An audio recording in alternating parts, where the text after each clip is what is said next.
Alhamdulillah alladzi khalaqal mauta wal hayata liyabluwakum ayyukum ahsanu amala wa huwal azizul ghafur. Ashhadu an la ilaha illallah wahdahu la syarika lah wa ashhadu anna Muhammadan abduhu Rasulullah sallallahu alaihi wasallam la nabiyya ba'da amma ba'd. Faqala Allah ta'ala fil Qur'anil Karim a'udzu billahi minasy syaithanir rajim bismillahirrahmanirrahim. Ya ayyuhalladzina amanu taqullaha wal tanzur nafsum ma qaddamat lighad wattaqullaha innallaha khabirum bima ta'malun. Shadaqallahul azim. Bapak-bapak, saudara-saudara kaum muslimin, jemaah zuhur yang dirahmati oleh Allah, kembali kita bersyukur kepada Allah Subhanahu wa ta'ala karena atas berkat nikmat dan rahmat yang diberikan oleh Allah, kita mampu melangkahkan kaki, mengayunkan tangan, melaksanakan aktivitas keseharian, kemudian disempurnakan dengan kita menjalankan ibadah kepada Allah Subhanahu wa ta'ala. Mudah-mudahan ibadah dalam bentuk pengabdian kepada Allah kita lakukan hari ini menjadi amal ibadah yang terbaik di sisi Allah dan diterima oleh Allah sebagai amalan terbaik di sisinya. Amin ya rabbal alamin. Salam beriringan salam kita hadiahkan buat junjungan kita, yakni Nabi Muhammad sallallahu alaihi wasallam, dengan antaran kata Allahumma sholli ala Muhammad wa ala ali Muhammad. Mudah-mudahan dengan ketulusan maupun keikhlasan kita mengucapkan kalimat salawat kepada baginda Rasul, itu menjadikan kita di antara umat Rasulullah yang mendapatkan peluang besar, di antaranya mendapatkan syafaat dari baginda Rasul, di mana pada waktu yang tidak ada lagi orang tua bisa membantu anak-anak, tidak ada lagi suami yang bisa menolong istri, atau seorang sahabat membantu sahabat yang lain, yang diharapkan di saat itu adalah syafaat dari baginda Rasul sallallahu alaihi wasallam. Siapa yang sering berselawat kepada baginda Rasul, maka dia menjadi orang yang berpeluang besar mendapatkan syafaat dari beliau. Bapak saudara kaum muslimin, jemaah zuhur rahimakumullah, tanpa terasa oleh kita perjalanan waktu yang begitu cepat, dari jam ke jam berganti menjadi hari, dari hari ke hari berganti menjadi minggu, dari minggu ke minggu berputar menjadi bulan, dari bulan ke bulan berganti menjadi tahun. Tanpa terasa hari ini kita sudah berada di penghujung tahun, tepatnya 28 Desember 2024. Artinya tidak beberapa hari lagi kita akan meninggalkan tahun 2024. Bapak saudara kaum muslimin, jemaah zuhur rahimakumullah, sebagai penutup ujung tahun kita hari ini, maka perlu kita rasanya melakukan sebuah evaluasi,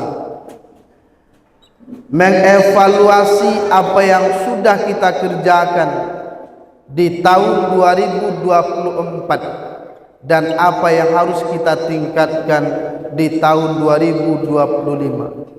Ada sebuah kisah yang sangat menarik dari seorang sahabat, seorang tabi'in yang bernama Atha As-Sulami.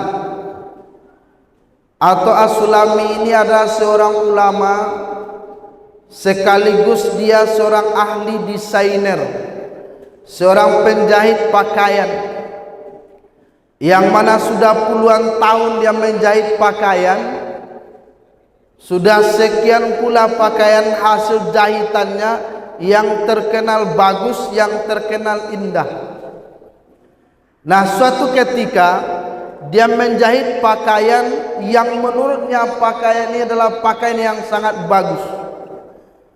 Kalau boleh dikatakan ini merupakan hasil karyanya yang fenomenal. Menurut dia ini hasil karyanya yang terbaik. Berbulan-bulan dia mendesain pakaian itu, lalu dijahitnya sampai selesai. Nah, suatu ketika bapak saudara kaum muslimin jemaah zuhur rahimakumullah, Atha As-Sulami ini membawa pakaiannya ke pasar. Sesampai di pasar, maka ditawarkan pakaian yang menurutnya terbaik, hasil karya yang terbaik dengan harga yang cukup mahal.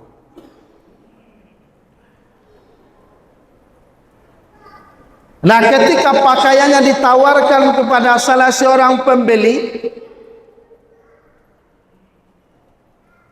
apa yang disampaikan, apa komentar dari pembeli pakaian Atha As-Sulami ini? Wahai tuan, pakaian tuan ini sangat bagus, akan tetapi ada cacatnya.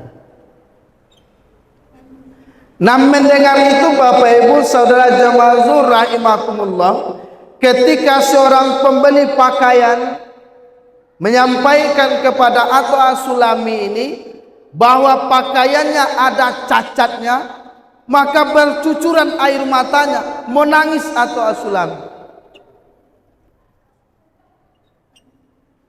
Lalu si pembeli pakaian ini merasa heran, bercampur takut, sehingga diberikan penawaran.